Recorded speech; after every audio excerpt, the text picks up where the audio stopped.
a todos. Hoje, 28 de junho do ano 2022, às 8h02, declaro aberta a sessão da Câmara Criminal deste Egresso Tribunal de Justiça do Estado do Rio Grande do Norte.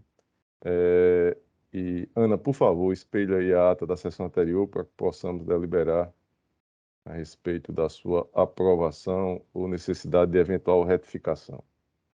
Ata do dia 21 de junho.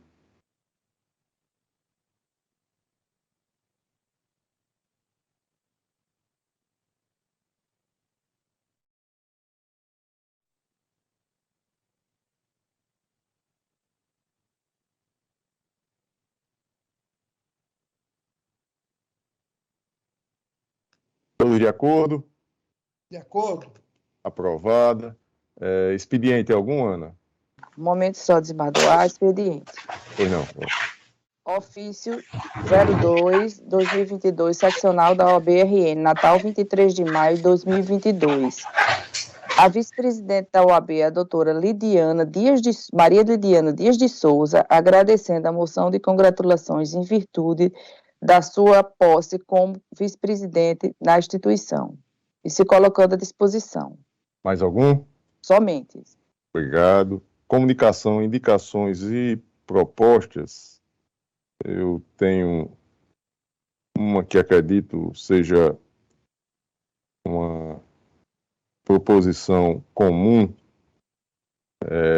Ontem foi festejado os 188 anos da nossa Polícia Militar e acredito que aqui possamos fazer em conjunto uma proposição, uma moção de congratulações, parabenizando a todos os que integram a Polícia Militar do Estado do Rio Grande do Norte, que pese os poucos recursos, as dificuldades, sempre prestado relevantes serviços à sociedade.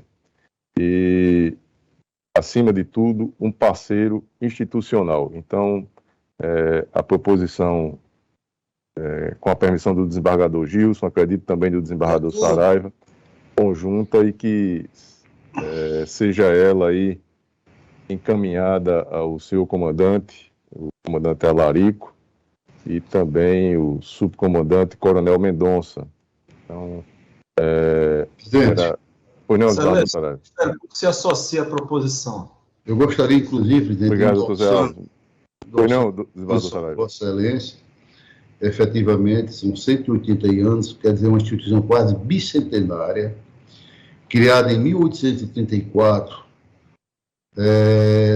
tem por lema a nossa gloriosa Polícia Militar, servir e proteger. Presente nos 167 municípios do nosso estado, do soldado ao coronel, se dedica ao planejamento, organização, execução e policiamento ostensivo, na garantia da ordem, da segurança pública e da tranquilidade de todos os cidadãos, sempre respeitando os direitos humanos, como bem salientou seu atual comandante, General Coronel Alarico Azevedo, em cerimônia última do dia 16, realizada na Câmara Municipal de Natal. A nossa gloriosa polícia, presidente, é composta por variados órgãos e serviços especializados e tem um efetivo hoje, por sinal, ainda mínimo para as necessidades do nosso Estado, de 9.500 homens e mulheres. Então, em reconhecimento às suas múltiplas, nobres e hercúleas tarefas, tanto os policiais militares em atividade como os veteranos merecem, sim, presidente, as nossas verdadeiras homenagens, nossos aplausos, e por isso eu me somo com muita honra à proposição de Vossa Excelência. Perfeito. A OAB aqui está sem voz, mas acredito em voz porque não está na tela aí, mas algum advogado que queira se manifestar, tomando-se aqui a proposição formulada. Doutor Paulo Leão aí, manifestando aí, Ana. Me associo, Excelência, com toda certeza, em nome da Ordem dos Advogados. Perfeito. Então, o ofício aí, Ana, que seja encaminhado. Obrigado, doutor Paulo. E eu não tenho nenhuma outra proposição. Desembargador Saraiva Sobrinho. Não tenho, presidente. Desembargador Gilson Barbosa. Também não tenho. Leitura de acórdão algum? Tenho não. Não, professor. Então vamos iniciar os julgamentos e deixe-me ver aqui, prestigiando a presença dos advogados. Primeiro, com sustentação oral, é o número 69 na ordem cronológica. Eu vou habeas corpus 80-3977, dígito 66, ano 2022. Impetrante, Dr. Rubens Matias de Souza Filho. Paciente, Marcos Soares de Souza. Autoridade coatora, juíza da 10ª Vara Criminal da Comarca de Natal. O relator é o desembargador Saraiva Sobrinho. Está em mesa, desembargador Saraiva? Senhor presidente, tem mesa, contudo, presidente, o doutor Rubens Matias de Souza Filho juntou um pedido de adiamento da sessão, inclusive comprovando a impossibilidade de comparecimento. Então, eu voto, acato e submeto à Câmara esse pleito. Perfeito. Então, de acordo, né, desembargador Gilson? Tem sido uma prática aqui respeitar a posição do relator nestas questões. Então, processo retirado de mesa, não é isso, desembargador Saraiva? Perfeito, presidente. 69, retirado de mesa. O seguinte, em segredo de justiça, e aqui, Ana, a sessão fica reservada, aí retirada do YouTube, permanecendo na sala aí somente advogado, representante do Ministério Público. Dando continuidade, o número 56 da ordem cronológica da pauta é o apelo criminal número 10-1348, dígito 35, ano 2019. Apelante Felipe Varela, o advogado Dr. Marcos Lacerda Almeida Filho, apelado Ministério Público, relator desembargador Gilson, revisor desembargador Saraiva Sobrinho. Está em mesa, desembargador Gilson? Tem mesa. Doutor Marcos, bom dia. Vossa Excelência tem até 15 minutos para a sua defesa oral.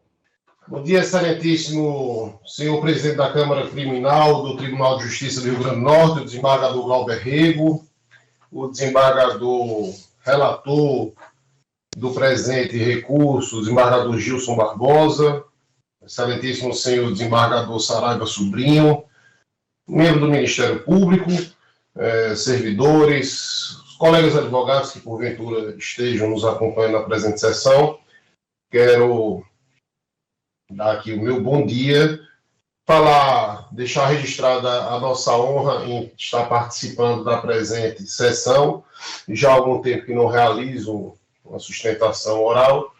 Gostaria de estar fazendo presencialmente na nossa nova sede, e coincidentemente passei ontem em frente, muito bonita, muito ampla, tenho certeza que irá atender muito bem os nossos jurisdicionados, e jurisdicionado que nesta manhã vem por meio desse presente causífico que vos fala,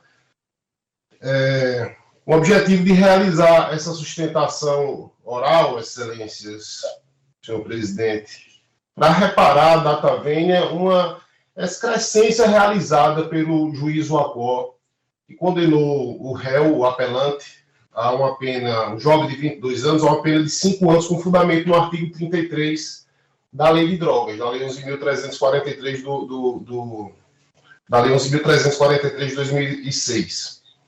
E o presente recurso, ele objetiva desclassificar para a condenação para o artigo 28 da Lei de Drogas, que não descriminalizou, né, o consumo, a posse de drogas para o consumo, mas despenalizou, ou supletivamente, caso não seja esse o entendimento, a desclassificação para o artigo 33, parágrafo 4º, como sabemos, que consiste na figura do tráfico privilegiado, que é minorante. E a presente sustentação oral, ela objetiva chamar atenção para algumas peculiaridades, algumas questões emblemáticas que ocorreram na presente persecução penal. Primeiramente, e já adentrando na tese para a desclassificação do artigo 28, o fato do apelante ele ter sido preso na situação em flagrante foi levado à delegacia Na delegacia foi lavrado o TCO, o termo circunstanciado de ocorrência, por entender que se tratava de um delito justamente do artigo 28 da Lei de Drogas. Na sequência, ele foi liberado, respondeu, compareceu aos demais atos, colaborou, e, para surpresa da defesa, depois foi declinada a competência do juizado criminal, do juizado especial criminal, e o processo foi remetido ao juízo comum. E é justamente esse segundo ponto que nós trazemos, que é a quantidade reduzida da droga encontrada. No caderno processual, realmente deixa registrado, através de perícias, de laudos, que o apelante ele foi encontrado com 12,13 gramas, que eram 2 pedras de crack, dentro de uma carteira de cigarro. E uma quantidade, hoje, que não é uma quantidade grande, é uma quantidade, hoje, a época foi em 2019, quantidade de R$200, e não foi encontrado absolutamente nenhum apretexto usualmente utilizado na mercância de traficância.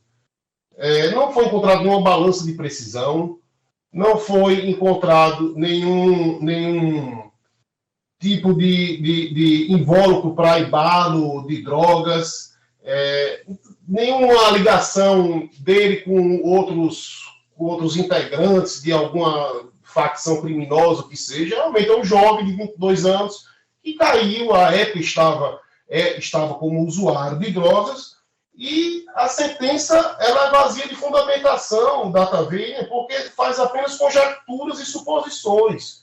O juiz Acó, abre aspas, fundamentou, abre aspas, que no que se refere ao quanto apreendido, a Lei 11.343 de 2006, o quanto apreendido da droga, a Lei 11.343 não fixa a quantidade mínima para a caracterização do crime de tráfico de entorpecentes. É um acerto da norma, pois muitos são os expedientes que se utilizam o traficante para se livrar do tipo penal, como deixar a droga escondida em um lugar próximo, como ser pego com pequenas quantidades e dizer posteriormente que é destinado ao uso. Ou seja, são conjecturas que não ocorreram no caso concreto. Nem há nenhuma evidência de que o apelante estaria escondendo uma droga em determinado local e está com uma quantidade pequena para traficar.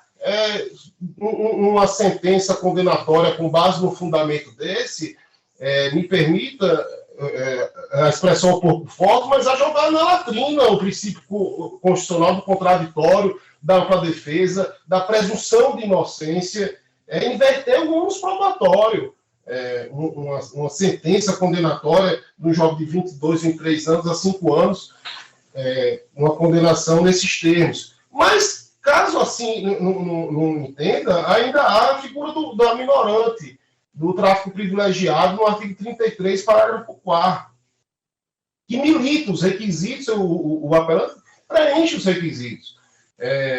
Ele é primário, ele não se dedica à atividade criminosa, não participa de nenhuma organização criminosa, e à época dos fatos tinha bons antecedentes. E aqui eu tenho que ser leal com vossas excelências, chamar a atenção, até porque isso também está no processo, de que o apelante ele responde a um processo criminal, de fato, que tramita no Tribunal de Justiça, já teve uma sentença condenatória.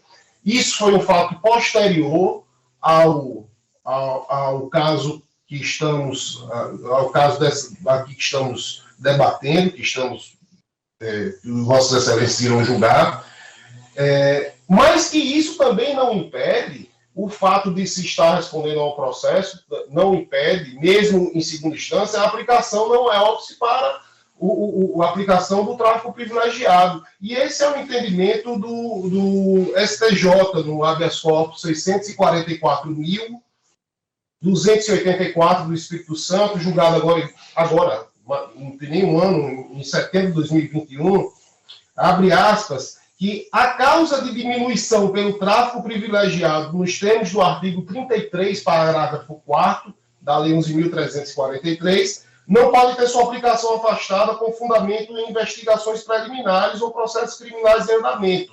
E atenção, mesmo que estejam em fase recursal, sob pena de violação do artigo 5º, inciso 54 da Constituição Federal. Então, basicamente, Excelência, são esses os fundamentos da sustentação oral do apelante e, ante o exposto, reitera todos os termos do recurso com consequente provimento. Muito obrigado. O relator, desembargador Gilson, tem a palavra. Presidente, igualmente, esse voto foi distribuído com os senhores, é pequeno, é mínimo. E por uma questão até de praticidade, para não importuná-los nem cansá-los com a leitura, eu digo no final da emenda, recurso conhecido e desprovido. O revisor, desembargador Saraiva Sobrinho.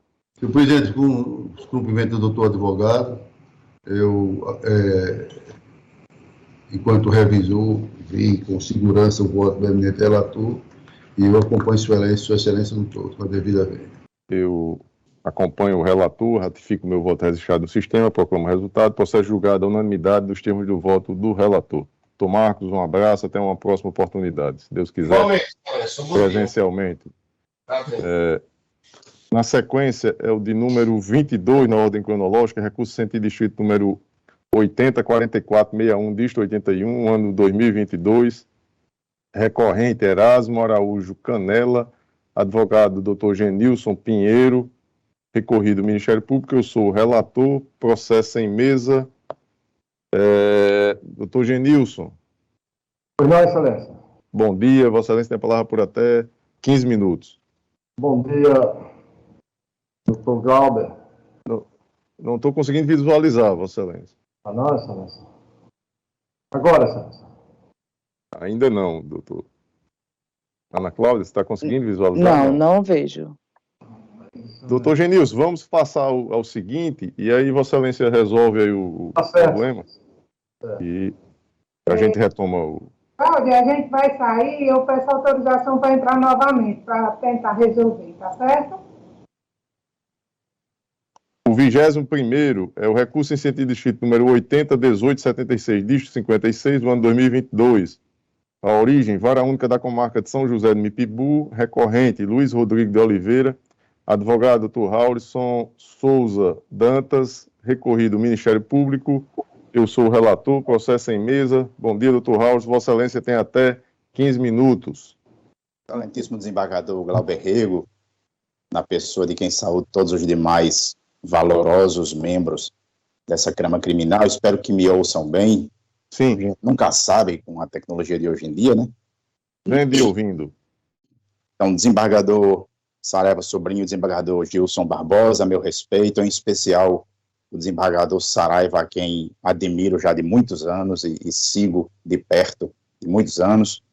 Bom dia a todos os serventuários, inclusive quero aproveitar para agradecer a gentileza de Ana Cláudia, que nos atendeu e socorre muito bem nessas sessões, colegas advogados demais presentes. A acusação nesse processo e também o recurso em sentido estrito nesse processo, ele é sobre percepção, ele é sobre cognição, ele é sobre como a investigação foi conduzida para acusar o inocente e sobre como ele foi pronunciado a revelia de indícios de autoria. A acusação, desembargador Glauber Rego, ela intui que o acusado é o assassino, ela intui que o motivo do crime foi para esconder uma paternidade e ela intui que existia uma relação amorosa permanente, que esse seria o motivo do crime. São motivos, como a gente pode perceber, muito graves para uma simples intuição. Por que é que este humilde advogado lhes falha de intuição? É pela ausência de indícios que existe no processo. Ou seja, se montou na cabeça da polícia uma cena de novela, entretanto, não se provou nos autos que o filho era do acusado, que fora este que matou a vítima e que este fora o motivo do crime. Nem mesmo indiciariamente, tanto que diz o MP, genericamente, que os elementos probatórios colacionados aos autos permitem a conclusão de que existem indícios, mas não se aponta qual indício.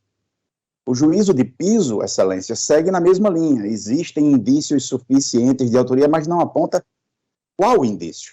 Quando muito, o juízo de piso faz referência à acusação, mas não aos indícios. Essa é a razão do recurso em sentido estrito, porque este é um processo que chamou a atenção desde o início pela fragilidade dos indícios acusatórios. Toda a investigação contra o acusado nasceu de um único depoimento, desembargador Glauber, um único. E esse mesmo foi contraditório e contraditado ao longo do processo. Trata-se de uma jovem chamada Alice Caroline Silva, que ela sozinha criou a ficção de que este jovem teria sido o assassino, e com o depoimento dela isolada, ela conseguiu alterar todo o rumo das investigações, tornando o denunciado principal suspeito de um crime horrendo. Observe-se, a única pessoa a apontar o recorrente como autor do ato foi essa senhora. Dela começaram os boatos, dela começou o linchamento social do denunciado e dela surgiu a linha de investigação da polícia. Ainda, Excelência, que ela tenha sido desmentida pela pessoa que ela garante haver lhe dado a informação, essa pessoa que ela disse que lhe deu a informação desmentiu isso em polícia e em juízo, ainda assim a polícia fez alvo dessa única linha de investigação. Observe-se que não há qualquer razão lógica para todos os depoimentos seguintes na investigação policial mencionarem o nome do acusado.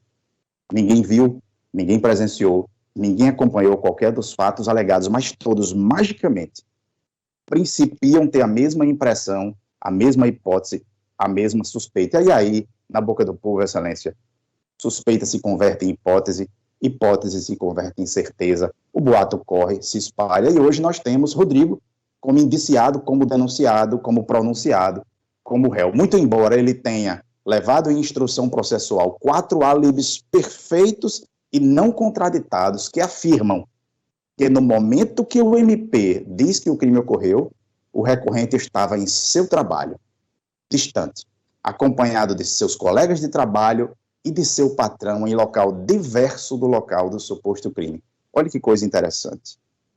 Observe-se, não há uma única informação científica de que ele estivesse no local do crime. O MP requereu, junto à operadora de celular, informações de se porventura o celular do acusado estaria próximo ao local do crime.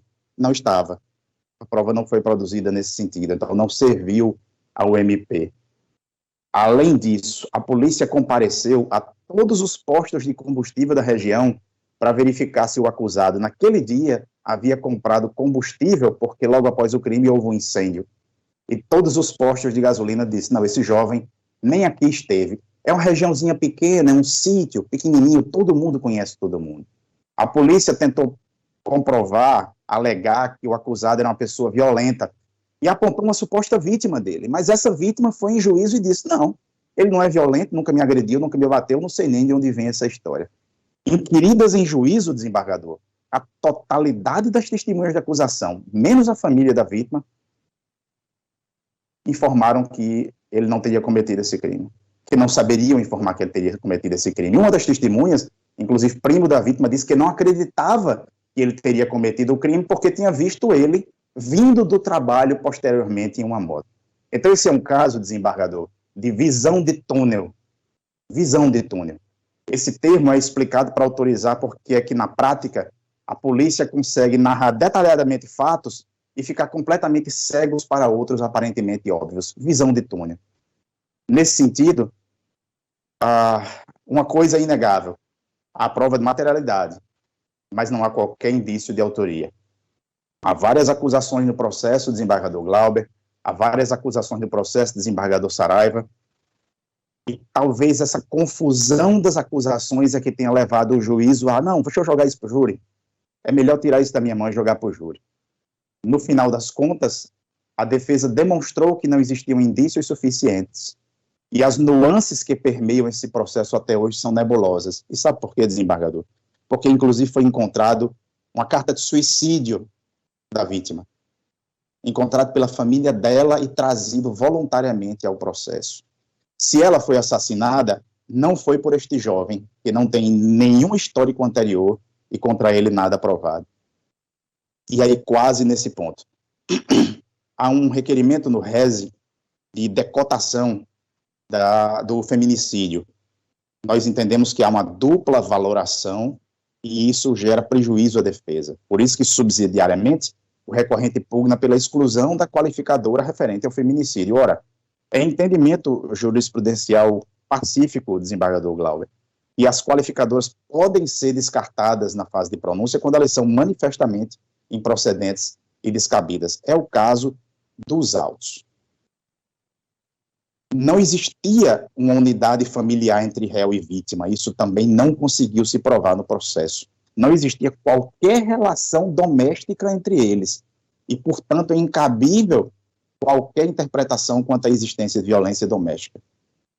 Ainda que fosse verdadeira a tese da acusação, ainda que fosse, de que o filho da vítima era de fato do acusado, não se conseguiu desenvolver qualquer prova de que o réu mantinha com ela relação de afeto. Ora, até mesmo as testemunhas de acusação informaram claramente da inexistência de relação entre eles. Mas ainda assim o entendimento judicial foi de que teria ocorrido não só uma aproximação familiar para justificar o feminicídio, mas a qualificadora em si. E nesse sentido, requer-se decotar isso, porque vai ser, além de não provado nos autos, de que ela teria sido assassinada por quem quer que tenha sido, porque pelo acusado não foi. Mas ainda que ela tenha provado que tenha sido assassinada por um homem, e também não se sabe se foi um homem, nem isso foi provado no processo, não se provou que isso decorria de uma violência doméstica ou decorria de um menosprezo à condição de mulher.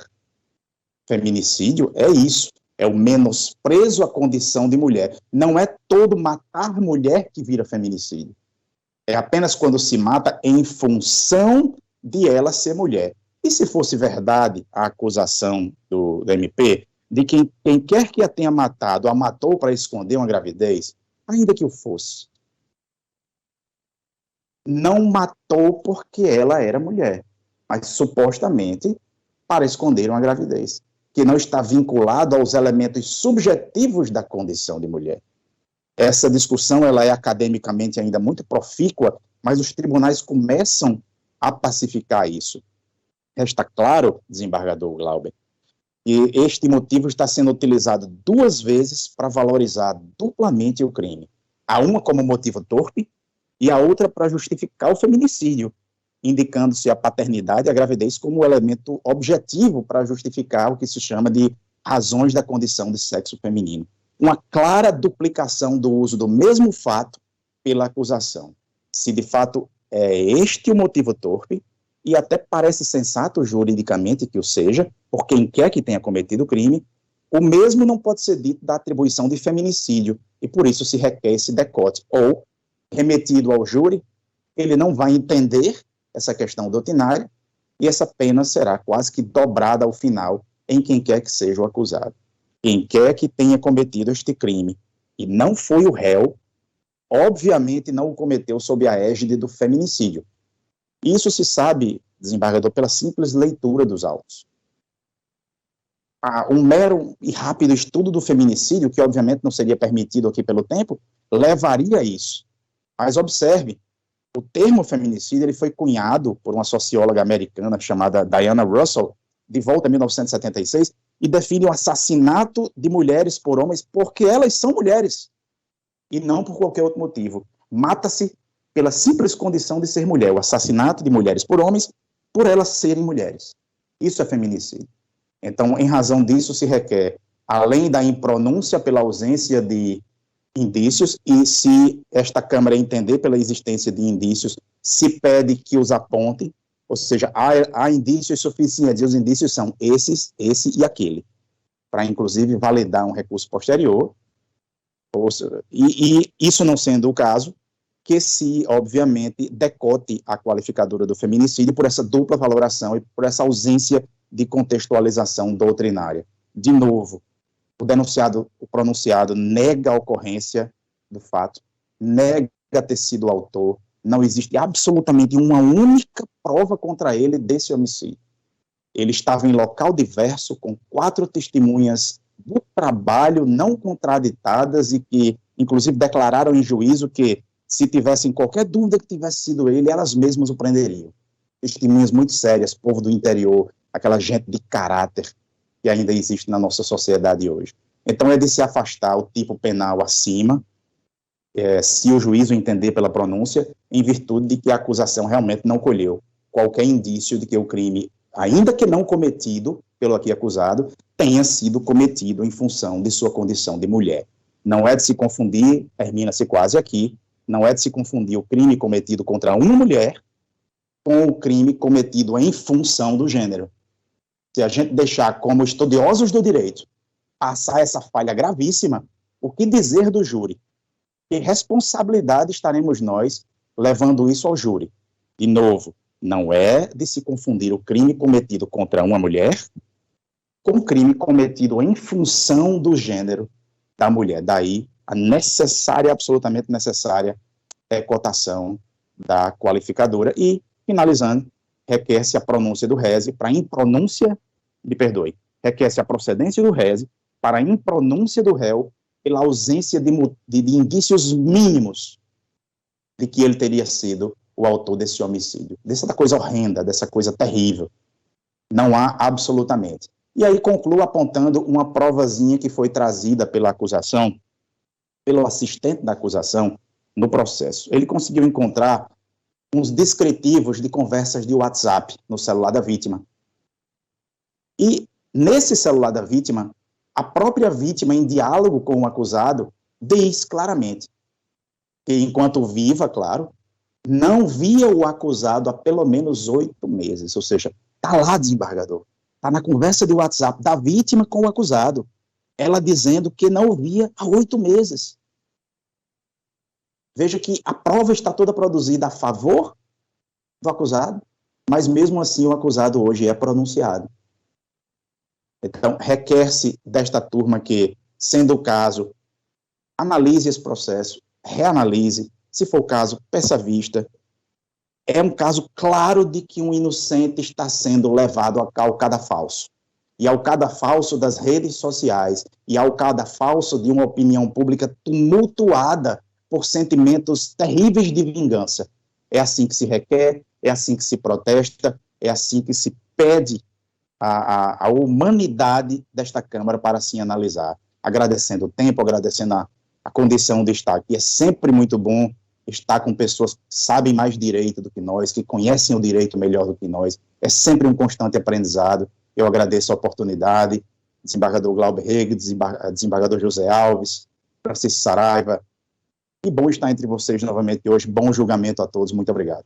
Obrigado, doutor Raulson. Doutor José Alves, Ministério Público. Excelência, parabenizo o doutor Raulson. Trouxe um argumento muito relevante, a meu ver, essa distinção doutrinariamente tanto se discute entre a questão da condição da mulher e o homicídio praticado não por essa condição, mas por uma outra situação. É muito relevante isso. Mas a posição adotada, ministro, vai permanecer, é da primeira Procuradoria de Justiça, não é da minha Procuradoria, e é pelo não provimento do recurso, em que pese os argumentos muito bem expostos pelo doutor Raulson. Só isso, excelência. Perfeito.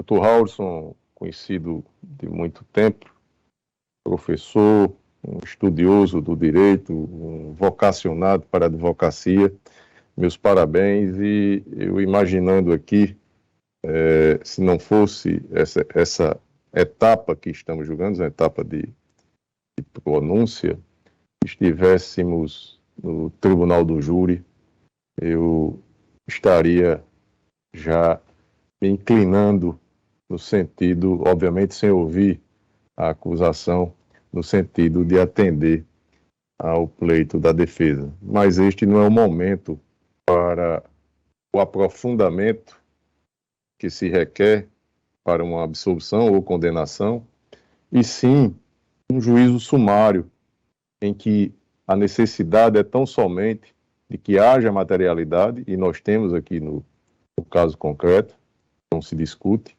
e indícios.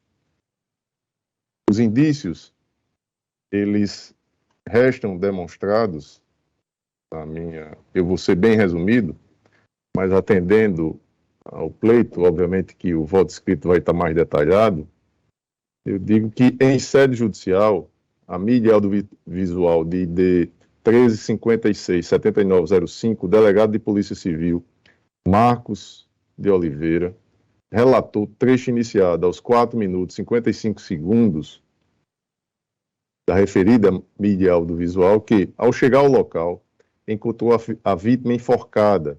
Naquele momento, o perito afirmou que o suicídio foi forjado. Além disso, sustentou, trecho iniciado aos 5 minutos e 26 segundos, que foram as investigações que levaram a crer que o recorrente é o autor do crime. Para mais, aduziu que algumas testemunhas afirmaram, trecho iniciado aos 5 minutos e 47 segundos, que logo depois do crime, viram alguém saindo da casa.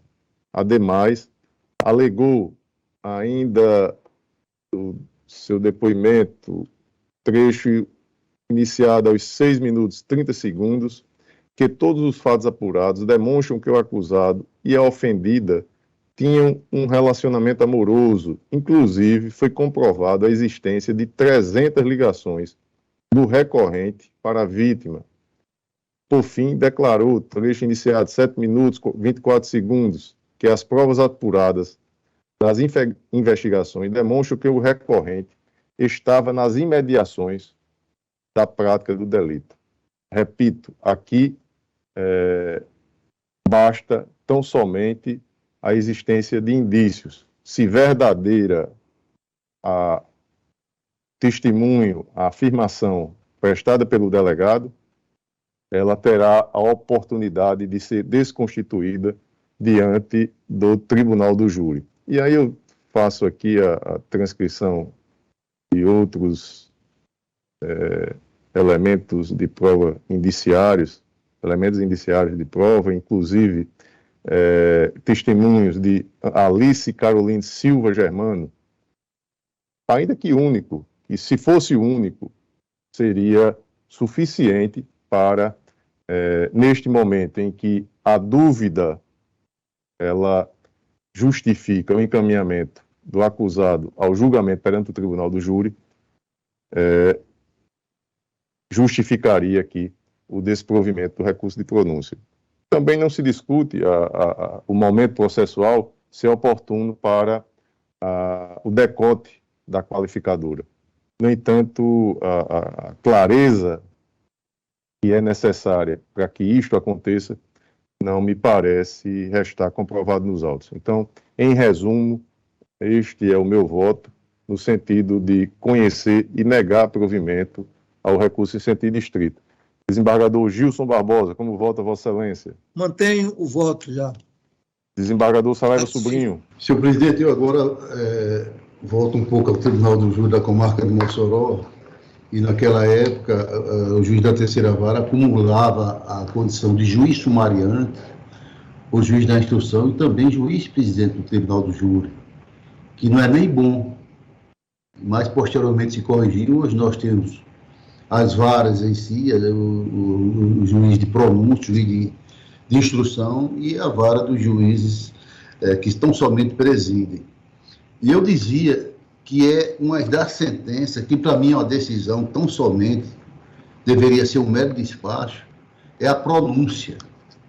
É algo muito tênue, que o juiz que está pronunciando tem que ter muito cuidado, inclusive para não adentrar e fazer um julgamento prévio naquilo que não lhe compete. Então, é sim a sentença de pronúncia, que para mim deveria ser mero despacho, encaminhando a submissão do caso ao juiz de fato, que é o jurado, e extinguiria daria seguimento à própria decisão. Vossa Excelência foi muito feliz no seu voto, principalmente quando invoca o artigo 312, não é? Quando o artigo 312, quando houver prova de existência do crime e indício suficiente de autoria. Daí exatamente o cuidado que o juiz pronunciante deve ter. Não é só indício, mero indício, é suficiente. E a hipótese, com todo respeito ao doutor advogado Arilson Dantas, né, eu quero dizer que essa hipótese, sim, de materialidade não se discute mais, e indício suficiente de autoria, mas que o caso deve ser submetido ao seu juiz natural. Então, com isso, com os cumprimentos devidos a Vossa Excelência, devo dizer que, inclusive, a argumentativa utilizada agora será muito bem recepcionada pelo jurado, com toda certeza, porque retira daqui nós não podemos adentrar nessa argumentativa bem feita que foi feita por Vossa Excelência. Mas o jurado, sim, este poderá, porque é o verdadeiro juiz do fato. Então, com isso, presidente, parabenizando Vossa Excelência, eu acompanho a proposta de voto inaugural. Proclamo o resultado. Processo julgado à unanimidade nos termos do voto do relator. Dr. Raulson, prazer revê-lo e que o próximo encontro seja presencial, se Deus quiser. Saúde. Um abraço. O seguinte, o de número, já estou visualizando, Dr. Genilson. Bom dia, Dr. Genilson. É o de número 22. É o recurso em sentido estrito número 80-4461, dígito 81, ano 2022. O recorrente Erasmo Araújo Canela, o advogado Dr. Genilson Pinheiro de Moraes, o recorrido do Ministério Público. Eu sou o relator, processo em mesa. Agora sim, doutor Genilson, estou conseguindo visualizar Vossa Excelência, que tem a palavra por até 15 minutos. Obrigado, Excelência. Excelentíssimo senhor desembargador presidente desta Igreja Câmara Criminal, relator doutor Galber Rigo, excelentíssimo senhor desembargador Saraiva Sobrinho, a quem eu tenho muito respeito e atenção, e sei da importância do trabalho que Vossa Excelência desenvolve nesta Câmara, ao desembargador doutor Gilson Barbosa, paraibano, terra de Epitácio Pessoa, de João Pessoa, um homem inteligente, capacitado.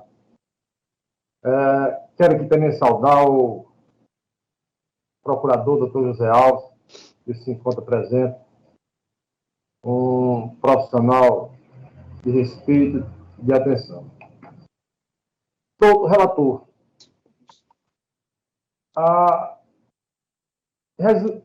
aí o inconformismo do recorrente, Erasmo Araújo Canela, se dá, Excelência, em que pese o indiscutível saber do magistrado, do juiz Acol, que o pronunciou, se dá, Excelência, por haver informações distorcidas, né, desde do inquérito policial, desde aquela peça informativa. Então, o recorrente, Erasmo Araújo Canela, um homem simples, um homem que saiu da zona rural, do município de São Francisco do Oeste, lá do Citaroeira, um homem que teve a família toda naquele município e veio morar em Pau do Cerro com o ofício de predeiro. E no dia 3 de fevereiro de 2019, quando saía de casa em sua bicicleta, ao passar das artérias do conjunto Manuel Deodato, foi convidado a pagar um litro de bebida àquelas pessoas que estavam bebendo naquele local. Parou a bicicleta, foi ao estabelecimento comercial e realmente comprou um litro de bebida e deixou lá. E aí incentivaram ele a beber. Como ele conhecia a senhora Edilene, que estava acompanhada de Damião, da vítima, começou a conversar com ela e, ao bater de forma habitual, era a forma dele conversar, no joelho de Ednei, a vítima, sem nenhum cabimento, sem nenhum motivo plausível, só ciúme, joga ele no chão e começa a bater com a bengala, recebendo o apoio do outro colega Damião. O Erasmo Canela, do outro relator, é um homem que tem aproximadamente 58 quilos, 60 quilos. Enquanto o Damião é um homem de compreensão física grande, né? Robusto, havia uma supremacia. A insatisfação, senhor doutor desembargador relator, demais relatores, o senhor procurador, é que há uma injustiça quando se afirma que o recorrente agiu por motivo fútil. É sabido que a conceituação de motivo fútil exclui qualquer circunstância capaz de provocar exaltação ou revolta, ou que explique o impulso com que o agente pratica o fato. Olha, se a própria testemunha, seu José Itamaro da Silva, ele diz categoricamente que não houve nenhuma discussão, não houve confusão antes de Canelinha ser agredido. Canelinha, que é o Erasmo Canela, foi agredido gratuitamente. Gratuitamente. E, ao ser agredido gratuitamente, Excelência, foi humilhado, foi posto para fora daquele local. E quando chega em casa, a pouco mais de 30 metros, volta para vir pegar a bicicleta. E nesse momento, ele realmente estava portando uma faca. E aí, quando chega, foi agredido novamente. Então não há por que se falar em motivo fútil, como foi descrito na denúncia. A insatisfação do recorrente é essa injustiça. Uma pessoa apanha, é agredido de bengala, é atacado por duas pessoas e a denúncia, com base em peças informativas, tem respaldo. Então, Excelência, o inconformismo do recorrente é justamente nessa qualificadora. Motivo fútil. Quer dizer, está mais que patente, está mais claro do que tudo. Só basta ouvir o depoimento do senhor José Itamaro da Silva, que ele diz que Canelinha não provocou ninguém, pelo contrário, foi atraído quando passava naquele local. Então, o que quis a defesa? A defesa buscou, junto a Vossa Excelência, pessoas capacitadas, pessoas inteligentes, estudiosos, juristas, né? Que essa situação seja esclarecida melhor, seja adequada à realidade. E dessa forma é que eu venho à presença desta egrégia Câmara Criminal. Peço, rogo, que vejam a situação do que seja um motivo fútil. Um motivo fútil, uma pessoa que apanha, uma pessoa que foi agredida, uma pessoa que foi lesionada por duas pessoas, e aí o promotor de justiça, aqui nas suas alegações finais, afirma, e o doutor juiz Acol, que eu tenho o maior respeito e atenção, o pronuncia por homicídio qualificado, tentativa de homicídio qualificado, quando na verdade foi uma lesão seguida de morte, que após 25 dias o cidadão faleceu na cidade de Mossoró.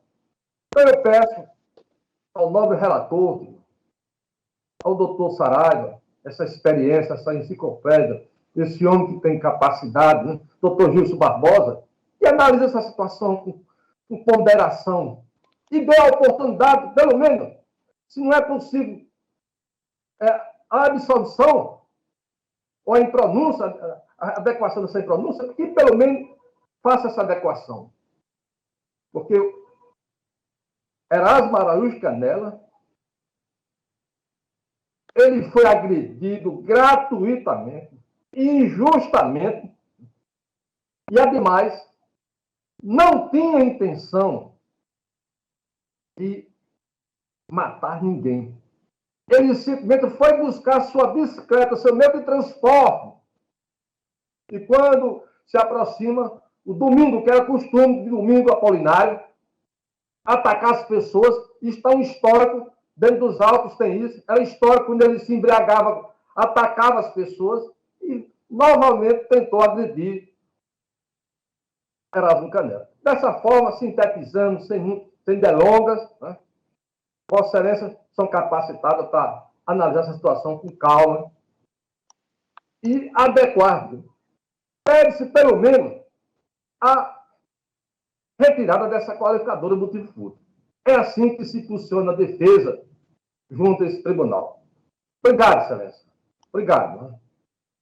Ministério Público, José Elcio.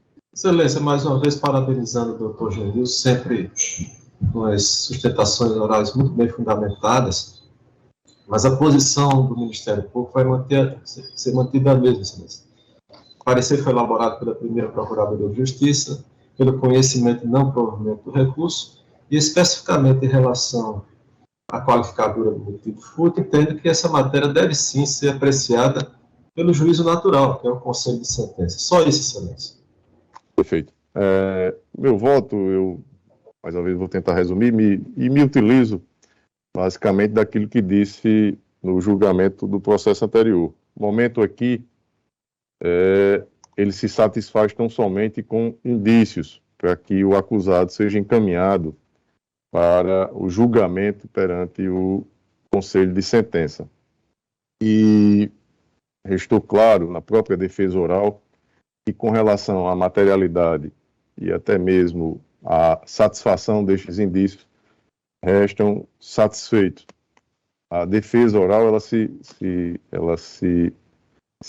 coloca com ênfase para o decote da qualificadora. Eu estou observando aqui, antes de adentrar nesse momento do julgamento do recurso, que foram, doutor Zé Alves, duas razões apresentadas. E aí eu estou conhecendo somente daquela primeira, face à unirrecorribilidade que temos aqui no nosso sistema processual.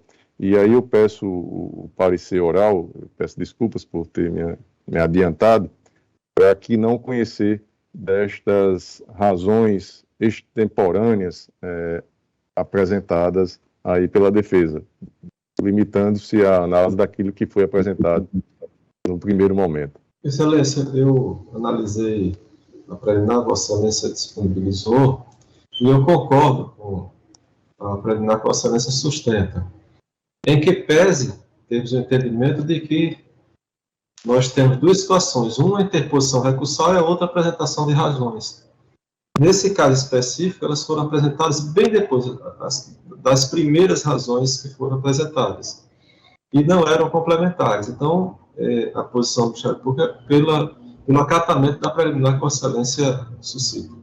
Perfeito. Então, retomando aqui o mérito recursal, ultrapassado o primeiro momento, e com relação à qualificadora, a pretensão de decote, eu peço permissão para ler aqui um trecho do meu voto, em que digo que os indícios da existência da qualificadora do motivo fútil, eles têm os seus indícios demonstrados pelo depoimento da senhora Maria Edineide da Silva, companheira de Damião de Paiva, que afirmou que o réu teria tocado a sua perna enquanto conversavam todos juntos em um bar, réu, vítima, depoente e outros, momento em que a vítima, Damião Apolunário, teria tomado as dores de seu parceiro.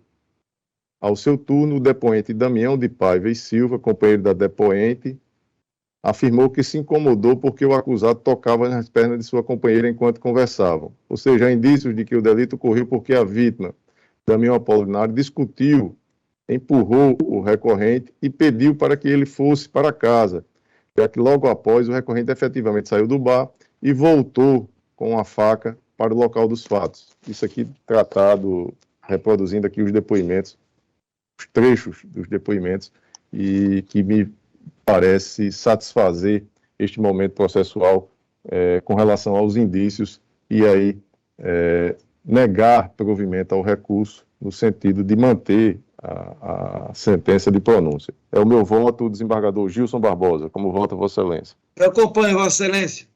Desembargador Saraiva Sobrinho. Senhor presidente, o cumprimento do Dr. Genilson Pinheiro, é efetivamente uma sustentação muito boa, muito adequada para a espécie, talvez não no momento oportuno, como eu renovando a argumentativa que eu tive com relação ao réis anterior. Essa argumentativa poderá ser muito bem aproveitada pelo Conselho de Sentença. De sorte que, resumidamente, enquanto vogal, tive acesso ao voto de Vossa Excelência e, renovando os parabéns, eu mantenho a proposta de voto no sentido de acompanhá-lo. Proclamo o resultado. Processo julgado à unanimidade nos termos do voto do relator. Doutor Genilson, um abraço forte, saúde. Boa sorte, Excelência, para toda a equipe, para todos esses membros da Câmara Criminal. Obrigado. Boa sorte no trabalho, né? Até mais. Doutor Zé Alves também. Né? Ana Cláudia, tem algum outro pedido de sustentação oral? Não, senhor desembargador. Não há, então vamos à pauta anterior. Na pauta anterior, o de número 67, a ordem cronológica, é o habeas corpus número 80-5150, dígito 28, ano 2022, impetrante. Wilker Meira Matoso Freire, paciente André Yuri Diniz Mafra, autoridade 14, juiz da 13ª Vara Criminal da Comarca de Natal, relator desembargador Saraiva Sobrinho, e restou anotado aqui que em 21 de junho de 2022, após o voto do relator conhecendo e denegando a ordem, pediu vista dos autos do desembargador Glauber Rego. O desembargador Gilson Barbosa declarou aguardar o voto vista. Eu já registrei o meu voto no sistema, acompanhando o relator. Acompanho integralmente o voto de Sua Excelência. O desembargador Gilson... Eu também, presidente. Então, processo julgado à unanimidade nos termos do voto do relator. O seguinte é o número 68 da ordem cronológica, é o apelo criminal número 10.0237, dígito 57, o ano 2019.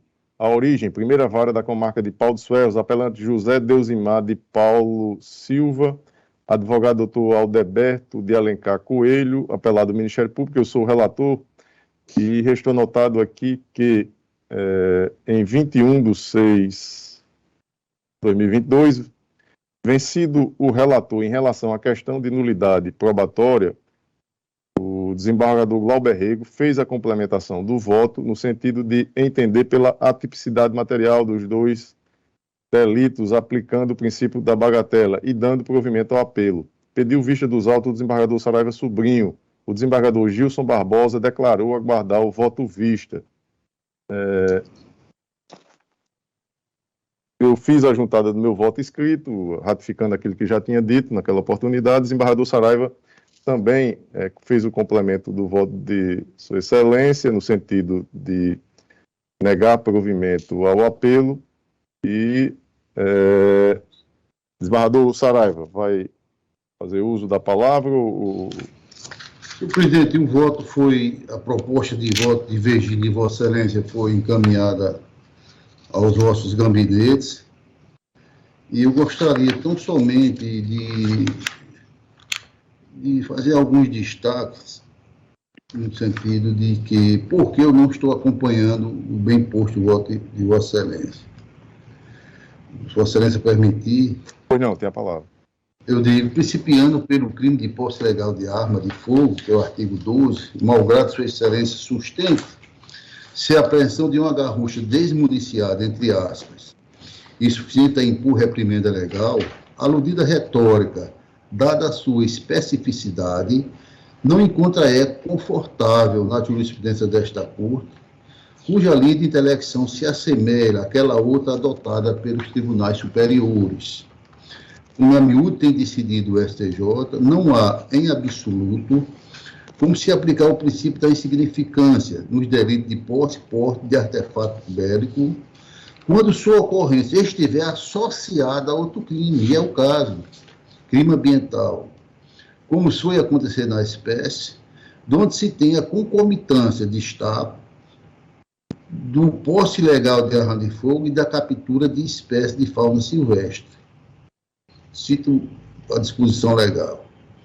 Aliás, paradoxalmente, cuida-se de entendimento esgrimido no próprio precedente colacionado, no voto firmado, em particular no trecho onde se diz ser proscrita a aplicação do princípio da bagatela quando, aspas, reticências, a apreensão está atrelada à prática de outros delitos. Eu reproduzi esse HC, esse conteúdo desse HC no voto que eu peço no HC 619.747, da relatoria do ministro Ribeiro Dantas. Eu pediria venda para não ler, porque foi disponibilizado. Adotando igual restrição em face da coexistência do outro crime, tornou a decidir o STJ. Essa primeira decisão foi no dia 23 de 11 de 2020 e a segunda agora, no dia 10 de maio de 2022, desta feita, do ministro João Otávio de Noronha. Prossigo. Nessa alheta, não se vê de perto e tampouco ao longe móvel jurídica a respaldar, desde já, a incidência, a partir dessa figura típica da teoria bagatelar. Adentrando agora no segundo delito, já no primeiro eu não encontrei elementos para conceder a bagatela. Porque o crime foi atrelado a um outro crime, não foi tão somente a apreensão da garrucha, que fosse esse fato isolado, fatalmente acompanharia Vossa Excelência. Mas houve uma associação de dois crimes. Adentrando no segundo delito, o crime ambiental, ora traduzido na apreensão de 3 aves da fauna, um galo de campina, um caboclinho e um sabiá, penso talmente ser desarrazoada a superdita pauta retórica. Na hipótese, embora impressione em muito os precedentes colacionados pelo eminente relator, um detalhe constante nas entrelinhas destes julgados e não percebido torna insubsistente o intuito absolutivo. Com efeito, e não obstante o Tribunal da Cidadania admite o recaimento da excludente atipicidade bagatela em crimes ambientais, o STJ admite a concepção de conduta minimamente ofensiva, entre aspas, seja servindo a esse desiderado, seja a conclusão de perdão judicial, deve ser revisitada quando a perceptio versar sobre espécie ameaçada de extinção. Um desses espaços consta como espécie ameaçada de extinção. E é isso que diz o ministro Nefi Godeiro, no RESP 1740, página 149, julgado em 2 de 4 de 2019. Diz ele, resumidamente, presidente, não obstante esta Corte admite a aplicação do princípio da insignificância a crimes ambientais, somente haverá lesão ambiental irrelevante no sentido penal quando a avaliação dos índices de desvalor da ação e de desvalor do resultado indicar que é ínfimo o grau de lesividade da conduta praticada contra o bem ambiental tutelado, porquanto não se deve considerar apenas questões jurídicas ou a dimensão econômica da conduta, mas também o equilíbrio ecológico que propicia as condições de vida no planeta. Na espécie, a decisão recorrida encontra-se em consonância com o entendimento deste Tribunal Superior, firmado no sentido de que a apreensão de 3 indivíduos de espécie constante da lei estacional de espécies da fauna ameaçada de extinção, no caso aqui, peixe invertebrado, em perigo, não se revela ínfima lesividade ao meio ambiente, demonstrando maior reprovabilidade da conduta, movimento por não ter sido praticado em local interditado pelo órgão competente. Então, na verdade, um desses passarinhos, eles estão constando na lista com extinção. Daí porque não caber também o bagatelar, a aplicação do princípio da bagatela, exatamente, também em face da existência do primeiro crime. Ao caso, presidente, urge rememorar o uso do princípio em tela, sobretudo por sua excepcionalíssima natureza supralegal, assento de ser criteriosa, cautelosa, individualidade e causuística, maiormente em delitos ambientais. Volvendo ao parágrafo 2º do artigo 29 da Lei 9.698, não há como desconhecer o fato de o próprio legislador haver excluído do perdão judicial os crimes relacionados às espécies silvestres em risco de extinção. Reproduzo aqui o artigo do dispositivo de lei, eu peço vênia.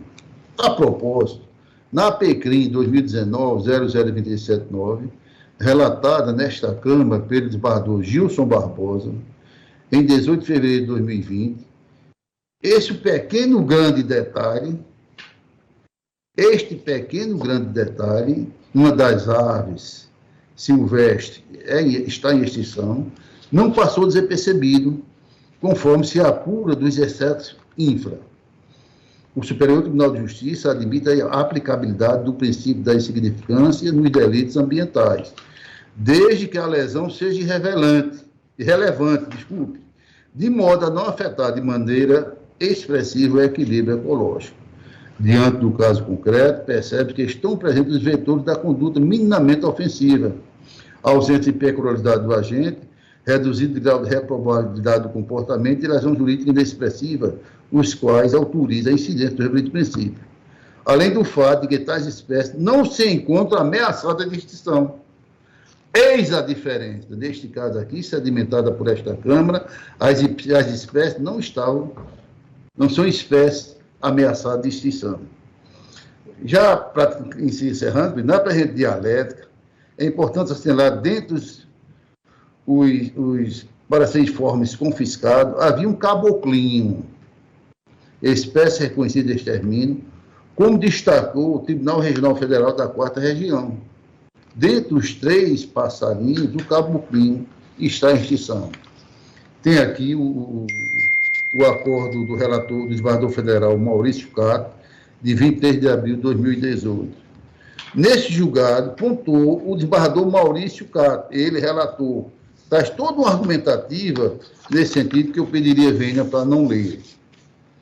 Por outro lado, presidente, no tocante ao suscitado pela defesa, cuja causa petente se restringe à inexistência de perícia e à permissibilidade social na utilização de arma de fogo do tipo bate-bucha, faço minhas considerações tecidas pela douta PGJ. Foi aqui, inclusive, a 3ª PGJ que disse, porque esta matéria, em tese, não foi trazida à discussão, mas Vossa Excelência enfrentou muito bem, e eu estou também enfrentando. Disse a douta PJ, razão, entretanto, não lhe assiste. De pronto, como destacar que é entendimento consolidado no âmbito dos tribunais superiores de que é expressivo laudo pericial para atestar a eficiência da arma apreendida. Prossegue, trazendo rememórias por oportuno, já estou encerrando, que o objeto jurídico tutelado pelo dispositivo é a incolumidade pública, de sorte que visa resguardar a paz social e a segurança pública, deveras ameaçada pela mera possibilidade de utilização desses artefatos por aqueles que não possuem autorização regulamentar. Nesse sentido, não há que se falar em absolvição, pelo fato do uso desse tipo de arma de fogo ser um costume dos agricultores da região, considerando que se trata de crime de costume contra a lei, o que não tem o condão de afastar a aplicabilidade. Notadamente, Sua Excelência se restringiu aqui ao primeiro delito, e foram 2 delitos praticados concomitantemente. Então, presidente, respeitando naturalmente as belíssimas argumentativas trazidas de Vossa Excelência, pelo fato de ser 2 delitos praticados, no primeiro, por si só, eu não estaria acatando a bagatela. E também, máximo, no segundo, porque dentre as aves presas em suas gaiolas na residência do cidadão, uma delas estava em extinção. Então, resumidamente, é meu voto. E eu agradeço a Vossa Excelência. Desembargador Gilson, ratifica o voto? Presidente, é o seguinte, ante a manifestação bem expressa do desembargador Saraiva, como é de hábito, a consistência de suas palavras, eu gostaria de esclarecer o seguinte, no voto. Eu digo o seguinte, reanalisando os autos, verifico que a aplicação do princípio da insignificância como causa de atipicidade da conduta, dos delitos imputados ao réu, especialmente no que se refere ao crime ambiental, é cabível desde que presentes os seguintes requisitos: conduta minimamente ofensiva, ausência de periculosidade do agente, reduzido grau de reprovabilidade do comportamento e lesão jurídica inexpressiva. Conforme o voto do relator, aspas, a arma que comporta um único cartucho estava desmuniciada e nenhuma munição foi encontrada na residência. E mais, o apelante é primário e não há nos autos qualquer notícia de envolvimento das práticas ilícitas, além de se tratar da criação de 3 passarinhos, um galho de campina, um caboclinho e um sabiá. Ante o diminuto número, ausência de registro de causas de maus-tratos, aliás, ou comercialização, bem como falta de periculosidade e reduzida instrução do agente. Além de se tratar de aves silvestres típicas da fauna nordestina, em parênteses, sendo possível sua autorização para criação de forma doméstica, inexistindo notícia alguma de que se destinavam para comércio ou que eram maltratados. Fecha as aspas. Volto a mim a expressar.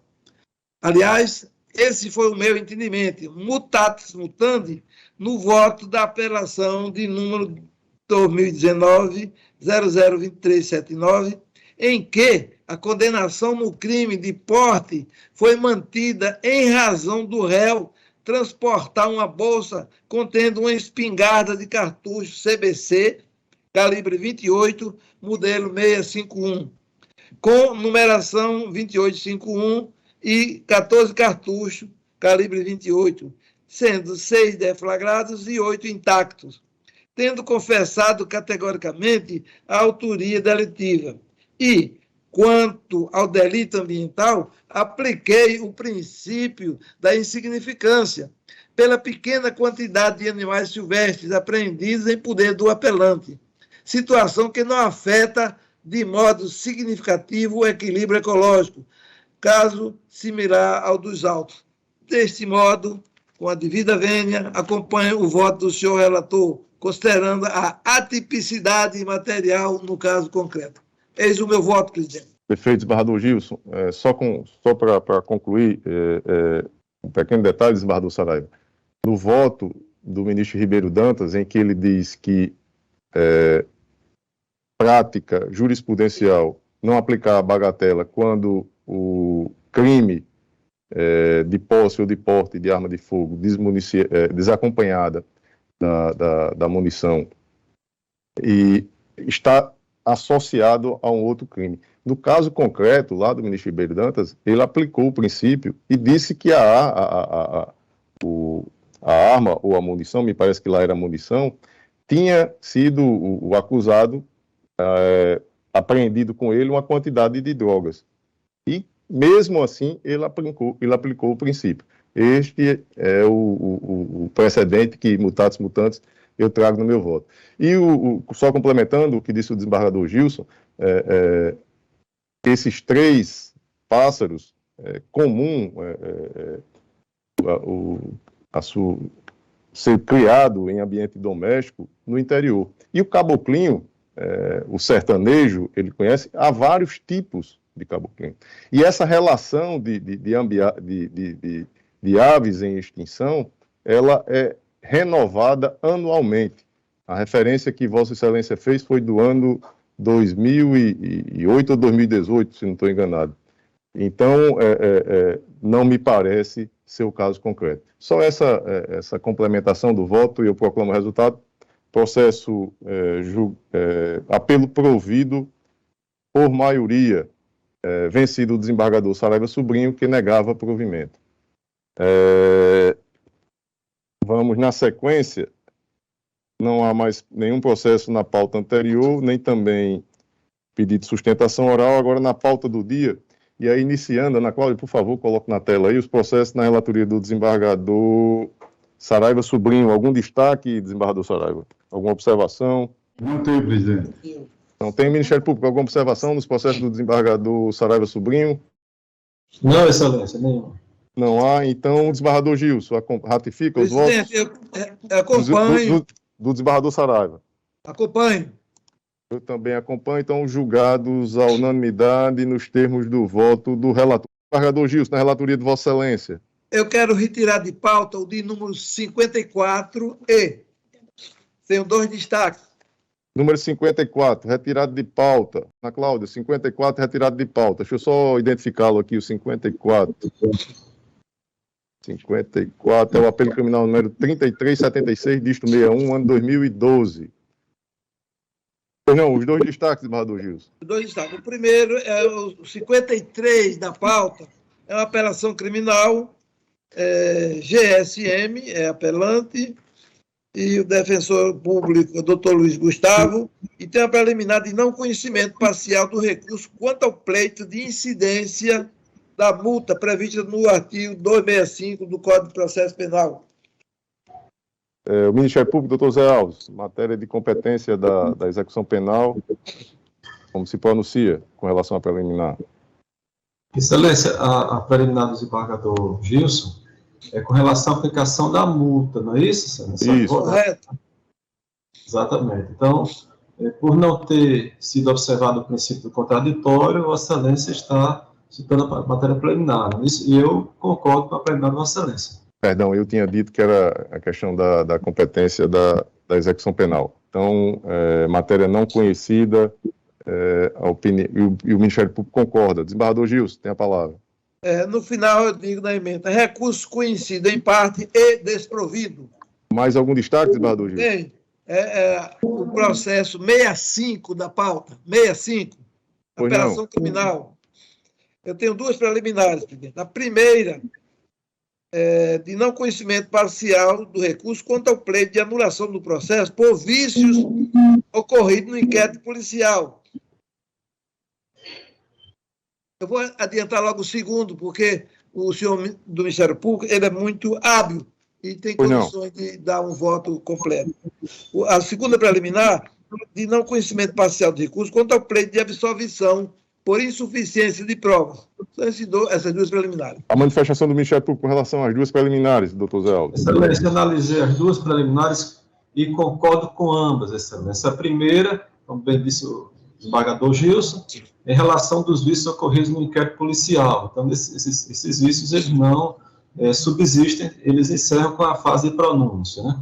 E o segundo, Excelência, é com relação à absolvição, deixa eu só dar uma olhada aqui, não conhecimento parcial, quanto ao pleito de absolvição por insuficiência de prova citada pelo relator, acolhimento, né? Pelo que eu li aqui, já tinha lido ontem à noite, é uma segunda análise com relação ao mesmo fundamento, anulação, não é isso? Então, eu concordo, Excelência, não pode ser apreciado mais uma vez, tendo em vista que já houve uma anulação com base nesses fundamentos. Concordo com ambas as preliminares. Pois não, desembargador Recurso conhecido em parte e desprovido. No 65, eu estou observando aqui, não tem o voto do desembargador Saraiva Sobrinho, desembargador Saraiva.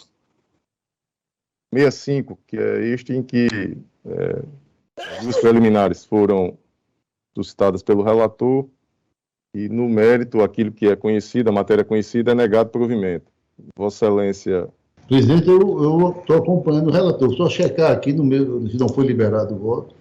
65. Perfeito. Feita alteração. Acompanhando o relator. Acompanho o relator. Então, processo julgado à unanimidade nos termos do voto do relator. Assim também nos demais, desembargador Saraiva. Eu acompanho o desembargador Gilson. Vossa Excelência também? Eu peço só vista no 78, presidente. 78, deixe-me identificar. HC. 78. Deixa eu fazer aqui a identificação, só um minuto.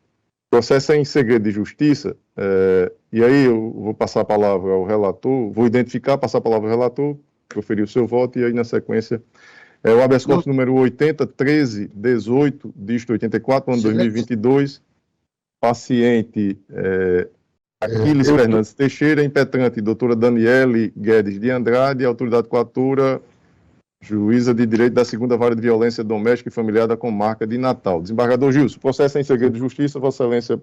Presidente, agora eu estou antecipando o pedido de vistas. Certo, mas antes disso, o relator já... Sim, tudo bem, tudo bem. Profere o seu voto. Desembargador Gilson.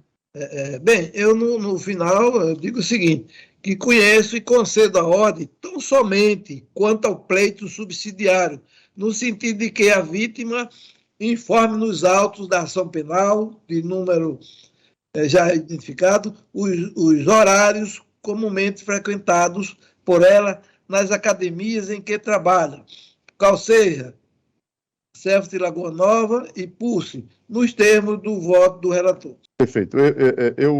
embora tenha registrado o meu voto aqui acompanhando o relator, eu aguardo o voto vista do desembargador Saraiva Sobrinho. Então, após o voto do relator, conhecendo e concedendo parcialmente a ordem, pediu vista dos autos o desembargador Saraiva Sobrinho. Disse aguardar o voto vista o desembargador Glauber Rego. Mais algum destaque, desembargador Saraiva? Mais nenhum, presidente. Mais nenhum, então, julgados à unanimidade os demais votos, os demais processos na relatoria do desembargador Gilson Barbosa nos termos do voto do relator. Na minha relatoria, eu tenho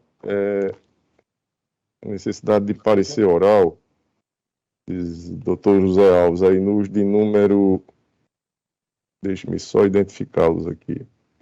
O 22 já foi julgado, no 30, doutor José Alves, e no 75, Vossa Excelência já foi passado aí para Vossa Excelência, se já puder registrar a manifestação em ambos. Excelência, o 30 é com relação à concessão dos benefícios da justiça gratuita. E a minha posição é conhecida da Câmara Criminal, eu entendo que ela pode ser concedida em qualquer grau de jurisdição. Até faço aqui uma retificação, Excelência, um pronunciamento que fiz na semana passada, com relação à concessão de ofício. E essa concessão de ofício, ela havia realmente uma doutrina e uma jurisprudência que a fundamentava com essa possibilidade de concessão em casos excepcionais. Em casos em que não há uma defesa técnica, por exemplo. Mas hoje há uma consolidação, tanto na doutrina quanto na jurisprudência, da impossibilidade de concessão de ofício dos benefícios da justiça gratuita. Então, Excelência, hoje eu também me acosto a essa doutrina e essa jurisprudência majoritária, de que não seria possível a concessão de ofício. Mas, nesse caso aqui, havendo requerimento, Excelência, eu entendo que sim, deve ser apreciada no juízo de conhecimento, como já é também de conhecimento da Câmara Criminal. Por esse motivo, nesse caso específico, eu opino pela rejeição da preliminar que Vossa Excelência suscita. A posição da Câmara Criminal já é consolidada, como destacou o doutor José Alves, então eu proclamo, com relação à preliminar, matéria não conhecida, em razão da incompetência deste segundo grau, que é matéria da competência do juízo da execução, contrário ao posicionamento do Ministério Público. E, no mérito, recurso não provido à unanimidade nos termos do voto do relator em harmonia com o parecer ministerial. Perfeito, Ana Cláudia? Sim, senhor, desembargador. Preliminar acolhida, em dissonância com o parecer oral do representante do Ministério Público. E, no mérito, processo julgado à unanimidade nos termos do voto do relator. O seguinte é o de número 75, doutor Zé Alves. Sim, Excelência, já tive a oportunidade de analisar também ontem à noite, estou vendo aqui na tela, e a preliminar que Vossa Excelência suscita é com relação, trata-se de um habeas corpus, e nesse habeas corpus está sendo, vem um pleito de reconhecimento de ilegalidade do procedimento de reconhecimento do paciente pela vítima, alegando afronta ao artigo 226 do Código de Processo Penal. E Vossa Excelência argumenta que há necessidade de dilação probatória, que seria uma matéria a ser analisada em recurso de apelação, ao meu juiz, ou até uma revisão criminal, se fosse o caso. E eu opino pelo acolhimento da preliminar de Vossa Excelência. Então, processo julgado à unanimidade nos termos do voto do relator, em harmonia com o parecer ministerial. Os demais, desembargador Gilson, desembargador Saraiva, ratificam os votos registrados no sistema? Algum destaque? Sim, presidente, nenhuma observação. Doutor Zé Alves, nos demais, alguma observação? Não, Excelência, nenhuma. Não há? Então, todos julgados à unanimidade nos termos do voto do relator. Algum processo em mesa que não tenha sido apregoado, que não dependa de pauta, não há? Podemos encerrar. A nossa próxima sessão, Ana Cláudia? Quinta-feira. Quinta-feira, dia 7 de julho. Ainda estará conosco, doutor Zé Alves? Não, Excelência, não serei eu. Até estou dando uma olhada aqui, quem será o próximo procurador. Então, aqui, encerrada a ordem jurisdicional, né, retomando a parte administrativa, agradecer aqui, mais uma vez, a presença do doutor Zé Alves, que muito dignamente representou o Ministério Público aqui conosco nestas 3 últimas sessões. Agradeço, Excelência, é sempre um prazer participar da Câmara Criminal e revê-los a todos. É só para informar que, de acordo com a nossa tabela, no mês de julho, a previsão é do doutor Carlos Sérgio, quinto procurador, salvo se porventura ele estiver de férias, aí seria outro, que é o caso que eu estou agora substituindo, a doutora Dacília Oliveira. Perfeito. Muito obrigado, Excelência. Um abraço, saúde para todos e até dia 7, se Deus quiser.